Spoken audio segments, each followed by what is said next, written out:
C'est l'avant-dernière étape de l'opération d'acquisition des logements après la remise officielle des fichiers électroniques à une quarantaine d'opérateurs immobiliers. Il s'agit pour les présouscripteurs de s'acquitter des frais de dossier qui s'élèvent à 165 000 francs CFA pour les maisons sociaux et 180 000 francs CFA pour les logements économiques. À cela s'ajoute l'apport initial de 10% de la valeur de la maison et le fonds de caution mutuelle évalué à 3,5%, toujours de la valeur du logement. L'engouement, il est vraiment réel, sauf que par recoupement, quelquefois, les gens se plaignent du fait qu'ils n'étaient pas prêts pour les 10%, ils n'étaient pas prêts, par exemple, pour le fonds de garantie. Quand on parle du cas social, pour nous, on allait payer chaque mois un peu, mais il faut verser d'abord 1 200 000 par rapport à la maison, parce que c'est une maison de 3 pièces. Donc, c'est un peu dur. On va voir, si on ne peut pas, on va laisser tomber. Mauvaise foi, ignorance ou déficit de communication, le directeur du Centre de facilitation des formalités d'accès au logement invite à l'effort minimum. On ne peut pas avoir une maison sans faire un effort. Et dans ce cadre-là, l'effort se mesure par le paiement de l'apport initial. Plus votre apport est important, plus votre crédit est bas, plus le coût du crédit lui-même est bas. Autre problème soulevé, le non-respect des choix des demandeurs de logement. Certains ont choisi des sites dans la zone de Bassam ou de Bingerville, mais là nous avons le site d'Anyama. Donc c'est à ce niveau-là qu'on a quelques difficultés parce que certains souhaiteraient être dans ces zones comme Bingerville et Bassam en fonction de leur lieu de travail. Nous on souhaiterait que le ministère voie de ce côté-là s'ils peuvent nous attribuer d'autres sites. Le directeur du Centre de facilitation des logements sociaux se justifie. Cela est dû au fait qu'il y a eu plus de demandes que de terrains disponibles sur l'axe Abidjan-Bingerville. C'est la même chose sur l'axe Abidjan-Bassam. Le gouvernement s'est engagé à donner une maison à tous ceux qui en ont fait la demande. C'est pour ça qu'un site de remplacement a été trouvé pour toutes ces personnes. C'est le site de Songon. L'opération d'accueil et de finalisation des formalités à l'acquisition des logements sociaux et économiques s'achève à la fin de ce mois. Certains candidats au logement se demandent s'ils pourront tenir ce délai parce que, ne sachant pas vers quel opérateur se tourner pour finaliser les formalités. Et pourtant, la construction des maisons témoins est prévue pour septembre prochain. Alors, M. Kouala, est-ce que le délai sera tenu? Mieux, je voudrais vous demander, il y a une intervenante tout à l'heure dans l'élément qui est passé, qui a dit que les temps sont assez difficiles, il n'y a pas assez d'argent. Quand on prend par exemple 10 millions sur 10 millions, il faudra payer 1 million, je crois, comme premier financement. Alors, au cas où le souscripteur n'arrive pas à satisfaire la banque, à payer la totalité de son argent, qu'est-ce que vous faites si le souscripteur décède malheureusement, par exemple, qu'est-ce que vous faites? Et si le promoteur également abandonne le projet, qu'est-ce que vous faites? Alors, en ce qui concerne les délais, je l'ai indiqué tout à l'heure, nous allons commencer les travaux de terrassement, d'accord, et de préparation des plateformes d'ici le 31 août. Et donc, nous sommes très très à l'aise relativement à la question des délais. Une des opératrices immobilières l'a indiqué également, eh bien, à partir du 19 septembre, le gouvernement va commencer les visites des différents chantiers des promoteurs. Maintenant, en ce qui concerne le paiement de l'apport initial, M. Doumbia le disait tout à l'heure, nous pensons que le gouvernement a fait beaucoup d'efforts.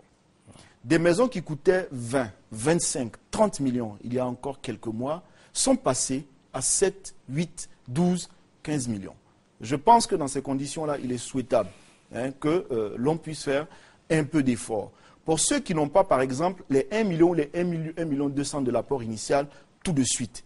Je rappelle que vous pouvez également, auprès de votre banquier, prendre un crédit à court terme pour constituer cet apport initial-là afin de le payer. C'est une piste également qu'il faut explorer. Il y a des souscripteurs qui ne sont pas fonctionnaires, ils sont dans l'informel. Oui, tout à fait. Même pour les souscripteurs qui sont dans l'informel, je rappelle d'ailleurs à ce sujet, parce qu'il nous revient que certains Ivoiriens ne comprennent pas très bien la raison de 3,5% de la caution mutuelle. C'est cela. C'est pour tous les Ivoiriens qui sont dans l'informel, c'est pour les aider justement, afin que ce fonds-là serve de garantie pour tous ceux qui ont ces salaires irréguliers ou instables, pour que les banquiers ne les éjecte pas, si vous permettez le terme, en dehors du système. C'est pour cela qu'il faut participer à cette caution mutuelle-là. Et ces 3,5% entrent dans les... Prenons le cas, par exemple, pour un subscripteur qui doit payer 10 millions. Les 3,5%, c'est un ajout ou ça fait partie des 10 millions? Les 3,5% ne font pas partie des 10 millions, puisque les 3,5% seront remboursés à l'acquéreur dans un délai que nous sommes en train d'étudier, mais qui ne va certainement pas dépasser 3 ans. Donc ces 3,5% sont remboursés. Mais c'est une question de solidarité. Il faut qu'on permette aux Ivoiriens qui n'ont pas un salaire régulier d'avoir aussi une maison. Nos mamans qui sont dans les marchés, nos frères qui sont dans les garages, etc. Il faut qu'ils puissent rêver et rendre ce rêve-là réel à travers l'acquisition d'un logement. Il faut encourager les banquiers à travers, n'est-ce pas, la liquéfaction, la mise à disposition de fonds dans, n'est-ce pas, ce fonds de garantie qui est logé à la BNI ou FSH, au fonds de soutien de l'habitat. Alors, je prends toujours le cas de 10 millions, hein, c'est plus facile pour faire les calculs. Alors, pour quelqu'un qui doit payer 10 millions en tout, en gros, combien est-ce qu'il doit payer? Alors, l'information générale que je peux vous donner, pour quelqu'un qui doit payer par exemple 10 millions, si c'est un logement de type économique, les logements sociaux vont de 5 à 10 millions, les économiques de 10 à 15 millions. Pour 10 millions, on va dire qu'on va payer, pour les logements sociaux, vous payez 135 000 francs de frais de dossier et 150 000 francs de frais de dossier pour un logement économique. Si vous avez choisi une maison de 10 millions par exemple, eh bien vous allez payer 350 000 francs de frais de caution mutuelle et vous allez payer 150 000 francs de frais de dossier. Ça fait donc 500 000 francs. D'accord? En sus des 10 millions. Voilà. L'autre chose aussi, c'est que nous avons permis de baisser les coûts en jouant sur un certain nombre de leviers. L'amener des réseaux primaires, la mise à disposition du foncier, le CDMH, l'abaissement du taux du crédit, l'augmentation de la durée du crédit, etc. Mais il faut permettre aussi aux promoteurs, parce que c'est quand même le secteur privé qui construit les maisons. Il ne faut pas également que...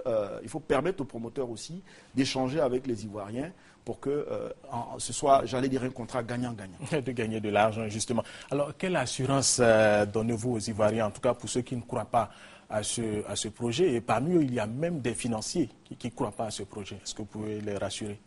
Alors, de ce point de vue-là, j'avoue que relativement aux financiers, très sincèrement, je suis un peu surpris. Je ne sais pas quel est le banquier que vous avez approché, mais qui n'est pas informé, parce que l'APBF, l'Association des professionnels des banques et établissements de Côte d'Ivoire, des établissements financiers, a travaillé avec l'État de Côte d'Ivoire dans ce programme. Depuis l'année dernière. Je trouve que le projet est trop vaste, par exemple. Voilà. Vaste. Oui. Un projet vaste, c'est-à-dire... Ça s'étend sur toute l'étendue du territoire. Oui, le fait qu'il s'étende sur toute l'étendue du territoire ne peut pas constituer un problème pour les banquiers. La question pour les banquiers, c'est la mise à disposition des crédits acquéreurs et des crédits promoteurs. Aujourd'hui, les taux d'intérêt ont été abaissés. Le CDMH qui refinançait à 6%, refinance les banquiers aujourd'hui à 2%. Pour rassurer les Ivoiriens, je voudrais dire simplement qu'au-delà des chantiers qui vont démarrer d'ici le 31 août, à Yopougon, il y a 2172 logements qui sont en train d'être réalisés. Il y a 112 logements qui sont achevés et les clés seront remises incessamment d'ici la fin de l'année. En plus, il y a 450 logements qui vont sortir d'ici décembre. C'est pour dire qu'au-delà du démarrage d'ici le 31 août, il y a effectivement des maisons qui seront mises à disposition d'ici peu. Les clés seront données aux Ivoiriens. Donc il faut participer à ce programme. Il ne faut pas hésiter. Il ne faut pas se décourager, surtout quand on va chez un promoteur et qu'il y a quelques petits soucis en ce qui concerne le type de logement qu'on a souhaité. Il faut simplement revenir au CEFAL, qui se trouve derrière la Direction générale des impôts sur le Latri. Vous revenez, vous faites une fiche de réclamation et on vous reprend à nouveau. Pour ceux qui n'ont pas été encore, pour ceux qui n'ont pas vu leur nom sur Internet, au plus tard le jeudi 22 août, d'accord, les derniers environ 4000 Ivoiriens seront affectés encore à de nouveaux promoteurs. Donc je voudrais vraiment... Est-ce que vous pouvez donner le site de ce CEFAL-là dont vous avez parlé tout à l'heure? Alors, il faut simplement aller sur le site www.construction.gouv.ci pour savoir à quel promoteur vous êtes affecté. Maintenant, lorsque vous vous êtes rendu chez le promoteur ou le banquier et que vous n'avez pas trouvé satisfaction, le CEFAL est sur le Latri, derrière la Direction générale des impôts Abidjan Nord. Et là-bas, on vous reprend en charge à nouveau, on ne vous abandonne pas. Pas du tout. Monsieur Célestin Kouala, merci d'avoir accepté notre invitation. C'est la fin de ce magazine, mesdames et messieurs. Merci de nous avoir suivis.